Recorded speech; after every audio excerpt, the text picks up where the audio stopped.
ఓం గంగణపతే నమ. ఓం నమ శివాయ శివాయ గురువే నమ. ఓం ఐం సరస్వత్యై నమ. శ్రీమాత్రే నమ. ద్రాం దత్తాత్రేయాయ నమ. ఓం నమ శివాయ శివాయ గురువే నమ. క్రీం మహాకాళికాయ నమో నమ. యా దేవీ సర్వభూతేషు మాతృరూపేణ సంస్థితా నమస్తస్యై నమస్తస్యై నమస్తస్యై నమో నమ. ద్రాం దత్తాత్రేయాయ. యూట్యూబ్ ప్రేక్షకులకు అందరికీ కూడా నమస్కారం అండి. నేను పాలపర్తి గురునాథ్ శర్మ, జ్యోతిషం వాస్తు సిద్ధాంతిని. మీకంతా కూడా గోచారీత్యా గ్రహాల యొక్క స్థితిగతి, కలియిక, వాటి ప్రభావం అంతా కూడా మేషాది ద్వాదశ రాశుల వాళ్ళకి ఎటువంటి ప్రభావం చూపిస్తున్నాయి, విశ్లేషణ అంతా కూడా చెప్పడం జరుగుతుంది.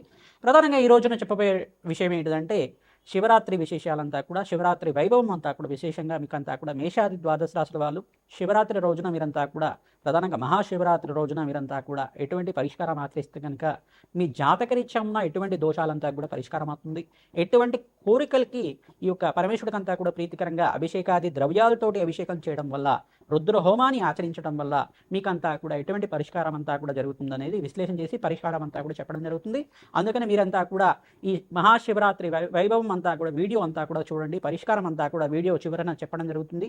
ఈ పరిష్కారం ఆచరిస్తే కనుక ఆదివారం రోజున ఫిబ్రవరి 15వ తారీఖు రోజున సంభవిస్తున్న ఈ యొక్క మహాశివరాత్రి అంతా కూడా ఈ యొక్క మాఘమాసం కృష్ణపక్షంలో వచ్చే చతుర్దశి పర్యంతం, రాత్రి పర్యంతంలో ఉండే లింగోద్భవ కాలంలో అంతా కూడా అభిషేకాది కార్యక్రమం ఆచరించడం వల్ల అఖండమైన పుణ్యప్రాప్తి కలుగుతుంది. నిర్గుణ నిరంజన నిరామయ రూపుడైన పరమేశ్వరుడి యొక్క ఆశీర్వాదం అంతా కూడా, చిదానంద రూపుడైన పరమేశ్వరుడి ఆశీర్వాదం అంతా కూడా సంపూర్ణంగా లభిస్తుంది. తద్వారా ఎవరైతే పరమేశ్వరుడు ప్రీతికరంగా హర హర మహాదేవ అని నామాలతోటి ప్రతినిత్యం కూడా జపానీ ఆచరిస్తూ ఉంటారు, నామస్మరణ పంచాక్షరి నామస్మరణ అంతా కూడా జపానీ ఆచరించడం వల్ల కోటి యజ్ఞాల ఫలితం కలుగుతుంది. అసలు ఉపవాస ఫలితం అంతా కూడా ఈ రకంగా ఉంటుంది అనేది విశ్లేషణ చేయడం జరుగుతుంది. అందుకని ఈ వీడియో అంతా కూడా చూడండి. సంపూర్ణమైన పరిష్కారం అంతా కూడా దొరుకుతుంది. ప్రధానంగా చూసుకుంటే పరమేశ్వరుడు అంతా కూడా ఎటువంటి ఈ యొక్క ఫలితాలంతా కూడా ఇస్తుంటారు. పరమేశ్వరుడు అంతా కూడా ఎటువంటి ఈ యొక్క బోలాశంకరుడిగా చెప్పడం జరుగుతుంది. పరమేశ్వరుడు యొక్క తత్వం ఏ రకంగా ఉంటుంది, మహాదేవుడి యొక్క తత్వం ఏ రకంగా ఉంటుందంటే నిర్గుణ నిరంజన నిరామయ రూపుడు, చిదానంద రూపుడు అయిన పరమేశ్వరుడు అంతా కూడా బోలాశంకరుడిగా చెప్పడం జరుగుతుంది. కోరిన కోరికలంతా కూడా తీర్చే దేవుడిగా, ప్రధానంగా భక్తవత్సలుడిగా చెప్పడం జరుగుతుంది.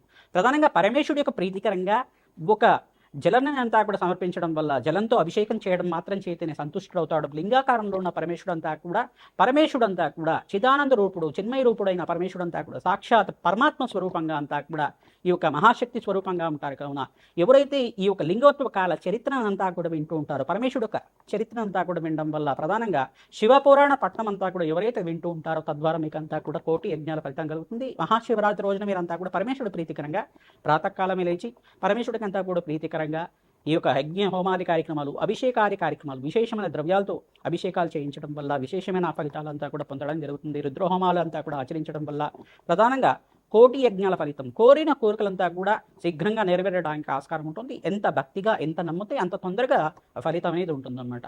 ఈ యొక్క ఫలితాలంతా కూడా పరమేశ్వరుడికి ప్రీతికరంగా ఆశీర్వాదం పొందడానికి, పరమేశ్వరుడికంతా కూడా ప్రీతికరంగా విశేషమైన ద్రవ్యాలతో అభిషేకం చేయడం వల్ల ఒక్కొక్క కోరిక తీరుతుందనేది మనకు మహాపురాణంలో అంతా కూడా చెప్పడం జరిగింది, శివపురాణంలో అంతా కూడా చెప్పడం జరిగింది. ఈ పురాణ విశేషాలంతా కూడా ఎటువంటి ఫలితాలంతా కూడా ఉంటాయనేది విశ్లేషణ చేసుకున్నాం. ప్రధానంగా మాఘ మాసంలో కృష్ణపక్షంలో వచ్చే చతుర్దశి రోజున విశేషంగా మహాశివరాత్రి సంభవిస్తుంది. ఈ యొక్క మహాశివరాత్రి రోజున అంతా కూడా అందరూ భక్తి శ్రద్ధగా పరమేశ్వరుడు యొక్క ప్రీతికరంగా దేవాలయ ప్రాంగణంలో కానీ, మీ ఇంట్లో ఉండే శివలింగానికి అంతా కూడా అభిషేకాది కార్యక్రమాలు ఆచరించుకోవడం వల్ల కోటి యజ్ఞాల ఫలితం, జలంతో అభిషేకం చేయడం వల్ల శరీర ఆత్మశుద్ధి అవుతుంది. కరణ్యాస అంగన్యాసాలతోటి ప్రధానంగా విశేషంగా రుద్రహోమాది కార్యక్రమాలు, రుద్ర అభిషేకాది కార్యక్రమాలు ఆచరించుకోవడం వల్ల కోటి యజ్ఞాల ఫలితం అంతా కూడా సిద్ధిస్తుంది. ప్రధానంగా ఆత్మశుద్ధి అవుతుంది. ప్రధానంగా ఆత్మశుద్ధి ఈ యొక్క పరమేశ్వరుడికంతా కూడా ప్రీతికరంగా అభిషేకం ప్రియుడు, ప్రధానంగా పరమేశ్వరుడు అంతా కూడా ఎవరైతే హోమాది కార్యక్రమాలు ఆచరిస్తూ ఉంటారో, అభిషేకాది కార్యక్రమాలు ఆచరిస్తూ ఉంటారో కోటి యజ్ఞాల ఫలితం కలగడానికి ఆస్కారం ఉంటుంది. విశేషంగా ఫలోదక అభిషేకంతో చేసుకోవడం వల్ల పరమేశ్వరుడికంతా కూడా ద్రాక్ష రసంతో, దానిమ రసాలతోటి, వివిధ ఫలాలు, అరటి పండు రసంతో అభిషేకం చేయించడం వల్ల విశేషమైన ఫలితాలు, ప్రదోష కాలంలో అభిషేకం చేయడం వల్ల కోటి యజ్ఞాల ఫలితం ఉంటుంది. ప్రధానంగా ఈ యొక్క సంతాన ప్రాప్తి కోసం తేనెతో అభిషేకం చేయడం వల్ల, ఆవునేతో అభిషేకం చేయడం వల్ల, మామిడి పళ్ళు రసంతో అభిషేకం చేయడం వల్ల శీఘ్ర సంతాన ప్రాప్తి కలుగుతుంది. పెరుగుతో అభిషేకం చేయడం వల్ల, ఆవు పెరుగుతో అభిషేకం చేయడం వల్ల శీఘ్ర సంతాన ప్రాప్తి కలుగుతుందని చెప్పేసి మనకు శివపురాణంలో చెప్పడం జరిగింది. ప్రధానంగా తేనెతో అభిషేకం చేయడం వల్ల కళాత్మకమైన జీవితం వస్తుంది, సంగీత జ్ఞానం వస్తుంది. ప్రధానంగా నటరాజస్వామి అనుగ్రహం అంతా కూడా సిద్ధిస్తుంది. శరీర తేజస్సు పెరుగుతుంది. ప్రధానంగా తేనెతో మంచి మంచి తేనెతో అభిషేకం చేయడం వల్ల పరమేశ్వరికి అంతా కూడా ప్రీతిగా మీ ఇంట్లో శుభకార్యాలు జరగాలన్నా, వివాహాది శుభకార్యాలు జరగాలన్నా ప్రధానంగా గంధోదకంతో, గంగాజలంతో మరియు పసుపుతో అభిషేకం చేయడం వల్ల వివాహాది శుభకార్యాలు జరగడానికి ఆస్కారం ఉంటుంది. గురు కటాక్షం అంతా కూడా సిద్ధించడానికి ఆస్కారం ఉంటుంది. విశేషమైన ద్రవ్యాలతో అభిషేకం చేయడం వల్ల కోటి యజ్ఞాల ఫలితం ఉంటుంది. ప్రధానంగా బట్టివేరు అంతా కూడా ఉంచి పరమేశ్వరుడికి ప్రీతికరంగా అభిషేకాది కార్యక్రమాలు చేయడం వల్ల కోటి యజ్ఞాల ఫలితం, జన్మ జన్మాంతరమైన మహాపాతకాలంతా కూడా తీరడానికి ఆస్కారం ఉంటుంది. కోటి యజ్ఞాల ఫలితం కలుగుతుంది. కోటి అభిషేకాలు చేసుకున్న ఫలితం అంతా కూడా కలుగుతుంది. ప్రధానంగా శాశ్వతంగా అంతా కూడా కైలాస ప్రాప్తి కలగడానికి ఆస్కారం ఉంటుంది. ప్రధానంగా పుణ్యక్షేత్రంలో ఎవరైతే అభిషేకాది కార్యక్రమాలు చేసుకుంటారో, ప్రధానంగా శ్రీశైలము, కాశీ క్షేత్రంలో కానీ వివిధ పుణ్యక్షేత్రాల్లో అంతా కూడా అభిషేకాది కార్యక్రమాలు ఆచరించడం వల్ల కోటి యజ్ఞాల ఫలితం కలుగుతుంది. మీ ఇంట్లో అంతా కూడా మృతికా శివలింగాలంతా కూడా చేయించుకొని వేద బ్రాహ్మణోత్వంతో ఏకాదశ రుద్రాభిషేకం అంతా కూడా ఆచరించుకోవడం, ప్రధానంగా ఈ యొక్క పంచసూక్త పారాయణంతో రుద్రహోమాన్ని అంతా కూడా ఆచరించుకోవడం, రుద్ర నమశమకాలతోటి సంపుటితంగా అఘోర పాశుపత హోమాది కార్యక్రమాలు కానీ, ప్రధానంగా మృత్యుంజయ పాశుపత హోమాది కార్యక్రమాలు కానీ, కన్యా పాశుపత హోమాది కార్యక్రమాలు కానీ ఆచరించుకోవాలకి మనోవాంఛలంతా కూడా నెరవేరడానికి విశేషమైన పుణ్య ఫలితం కలగడానికి ఆస్కారం ఉంటుంది. ఎవరైతే శివపార్వతుల కళ్యాణం అంతా కూడా దేవాలయ ప్రాంగణంలో విశేషంగా మహాశివరాత్రి రోజున ఆచరిస్తూ ఉంటారు, కోటి యజ్ఞాల ఫలితం కలగడానికి ఆస్కారం ఉంటుంది. వివాహాది శుభకార్యాలంతా కూడా శీఘ్రంగా నెరవేరడానికి ఆస్కారం ఉంటుంది. ప్రధానంగా మంగళపరుడైన పరమేశ్వరుడంతా కూడా శీఘ్రంగా మనోవాంఛలంతా కూడా తీర్చడానికి ఆస్కారం ఉంటుంది. భక్తవత్సలుడైన పరమేశ్వరుడు ఆశీర్వాదం అంతా కూడా మేషాది ద్వాదశ రాశులకి సంపూర్ణ ఫలితం కలగడానికి ఆస్కారం ఉంటుంది. నారికేల జలంతో అభిషేకం చేయడం వల్ల కోటి జన్మల పుణ్యప్రాప్తి కలుగుతుంది. ప్రధానంగా శుద్ధోదక జలం గంగాజలంతో అభిషేకం చేయడం వల్ల మీకున్న రోగ బాధలంతా కూడా నెరవేరడానికి ఆస్కారం ఉంటుంది. ఈ యొక్క ద్రాక్షరసంతో అభిషేకం చేయడం వల్ల, ప్రధానంగా వివిధ ఫలాలతో అభిషేకం చేయడం వల్ల మీకంతా కూడా శనీశ్వర దోష నివారణ అంతా కూడా తీరడానికి ఆస్కారం ఉంటుంది. ప్రధానంగా ఎవరైతే దీర్ఘకాలిక అనారోగ్యంతో బాధపడుతున్నారంటే వాళ్ళకి ప్రధానంగా భస్మాభిషేకం చేయడం మాత్రం చేతనే, భస్మప్రియుడైన పరమేశ్వరుడంతా కూడా భస్మాభిషేకం చేయడం మాత్రం చేతనే విశ్వవ్యాప్తుడైన పరమేశ్వరుడంతా కూడా సర్వాంతర్యామి, ఎప్పుడైనా కానీ ప్రతి ఆత్మలో తనే ఉన్నారు, ప్రతి స్థితిలో కూడా తనిగి ఉన్నారు, ప్రతి ఒక్క అణువణువుల్లో అంతా కూడా పరమేశ్వరుడే ఉన్నారని భావంతో మనం ఈ యొక్క భక్తి శ్రద్ధగా అంతా కూడా అభిషేకం చేయడం వల్ల పరమేశ్వరుడి యొక్క నామస్మరణ మాత్రం చేతిని కోటి యజ్ఞ ఫలితం ఇస్తారు. తద్వారా పరమేశ్వరుడు అంతా కూడా సర్వవ్యాప్తి చెందిన వారు కావున పరమేశ్వరుడి ఆశీర్వాదం అంతా కూడా అందరికీ భక్తులకి కలగాలని ఆశీర్వాదం చేస్తున్నాం. ఈ యొక్క మేషాది ద్వాదశోత్సవాలు ఎటువంటి ద్రవ్యాలతో అభిషేకం చేయాలి, ఆ మహాశివరాత్రి రోజున మీరంతా కూడా ఎటువంటి ప్రదక్షిణాలు ఆచరించాలి, ఎటువంటి పదార్థాలు నివేదన చేయాలి, పరమేశ్వరుడికి అంతా కూడా ఉపవాస ఫలితాలంతా కూడా విశ్లేషణ చేయడం జరుగుతుంది. తద్వారా మీరంతా కూడా వీడియో చూడండి. తద్వారా మీకు అంతా కూడా పరమేశ్వరుడి సంపూర్ణ ఆశీర్వాదం అంతా కూడా మహాశివరాత్రి యొక్క వైభవాన్ని అంతా కూడా విశ్లేషణ చేసినప్పుడు ఈ యొక్క విశేషాలంతా కూడా వినడం మాత్రం చేతనే మీకు అంతా కూడా కోటి యజ్ఞాల ఫలితం అంతా కూడా పరమేశ్వరుడి ఆశీర్వాదం అంతా కూడా పొందడానికి ఆస్కారం ఉంటుంది. ఓం నమ శివాయ. శివాయ గురువే నమః. తులారాశి జాతకులకి ప్రధానంగా ఫిబ్రవరి 15వ తారీఖు రోజున ఆదివారం అంతా కూడా మహాశివరాత్రి రోజున విశేషమైన అభిషేకాలు ఆచరించుకోవడం, ప్రధానంగా పరమేశ్వరుడు యొక్క చరిత్రని పారాయణం చేసుకోవడం, శివపురాణం చరిత్ర అంతా కూడా ప్రవచనంలాగా వింటూ ఉండాలి.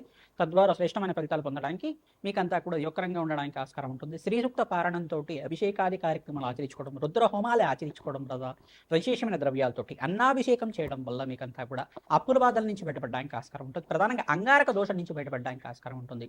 ప్రధానంగా జాతకరీక్షణ దోషాలంతా కూడా ఈ ఒక్క రోజున మాత్రమే, ప్రధానంగా ఎవరైతే పరమేశ్వరుడు ప్రీతికరంగా మహాశివరాత్రి రోజున ఎవరైతే విశేషమైన పూజలంతా కూడా మీకు శక్తి కొలది దేవాలయ ప్రాంగణంలో కానీ మీ స్వగృహంలో కానీ ఆచరించడం, పుణ్యక్షేత్రంలో కానీ ఆచరించడం వల్ల కోటి యజ్ఞాల ఫలితం కలగడానికి ఆస్కారం ఉంటుంది. తద్వారా మీకు అంతా కూడా విశేషమైన పూజా ఫలితం అంతా కూడా సిద్ధిస్తుంది. ప్రధానంగా ఎవరైతే రుద్రహోమాది కార్యక్రమాలు ఆచరించుకుంటారో మీకంతా కూడా అపమచ్చు దోష నివారణ అంతా కూడా తీరడానికి ఆస్కారం ఉంటుంది. ప్రధానంగా పరమేశ్వరుడికి అంతా కూడా నారికెల జలంతో పసుపుతో అభిషేకం చేయడం వల్ల శీఘ్ర కళ్యాణ యోగం సిద్ధిస్తుంది. అష్టైశ్వర ప్రాప్తి కలగడానికి ఆస్కారం ఉంటుంది. ప్రధానంగా తేనెతో అభిషేకం చేయని వాడికి మీకంతా కూడా ఆరోగ్యము, ఐశ్వర్యము, శరీరం అంతా కూడా తేజోవంతంగా ఉండడానికి ఆస్కారం ఉంటుంది. ప్రధానంగా మనశ్శాంతి సిద్ధించడానికి ఆస్కారం ఉంటుంది. ప్రతినిత్యం కూడా పరమేశ్వరుడు ప్రీతికరంగా ఓం నమ శివాయ. శివాయ గురువే నమః నామాన్ని, అరుణాచలేశ్వరాయ నమః నామాన్ని ప్రతినిత్యం కూడా జపాన్ని ఆచరించుకోవడం వల్ల కోటి యజ్ఞాల ఫలితం కలుగుతుంది. ఓం అరుణాచలేశ్వరాయ నమః, ఓం అరుణాచలేశ్వరాయ నమః, ఓం అరుణాచలేశ్వరాయ నమః నామాన్ని ప్రతినిత్యం కూడా జపాన్ని ఆచరించండి. కోటి యజ్ఞాల ఫలితం కలుగుతుంది. కోటి జన్మల పుణ్యప్రాప్తి కలుగుతుంది. పరమేశ్వరుడు అంతా కూడా చిదానంద చిన్మయ స్వరూపుడు, సర్వవ్యాప్తి చెందినవాడు అంతా కూడా పరమేశ్వరుడు అంతా కూడా పురుషోత్తముడు పరమాత్మ స్వరూపంగా ఉంటారు. కావున ఈ యొక్క పరమేశ్వరుడి ఆశీర్వాదం అంతా కూడా సంపూర్ణంగా సిద్ధించడానికి మహాశివరాత్రి రోజున శివపార్వతుల కళ్యాణం ఆచరించడం వాళ్ళకి వంశాభివృద్ధి కలుగుతుంది. తద్వారా మీకంతా కూడా శీఘ్ర కళ్యాణ యోగం సిద్ధించడానికి మనోవాంఛలంతా కూడా నెరవేరడానికి ఆస్కారం ఉంటుంది. శ్రీమాత్రే నమః. ఓం నమ శివాయ. శివాయ గురువే నమః.